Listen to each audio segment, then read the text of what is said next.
Mandonguilles fredes de patata i tonyina. Necessitem patates, tonyina amb oli, sal i pebre, julivert trinxat i els condiments que més ens agradin.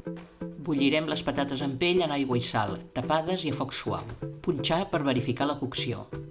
Les deixem refredar una miqueta i les pelem. Les aixafem amb una forquilla encara tèbies que quedin uns trossets. Afegim la tonyina i la resta dels condiments escollits, tallats ben petits. Ho barregem bé amb una forquilla.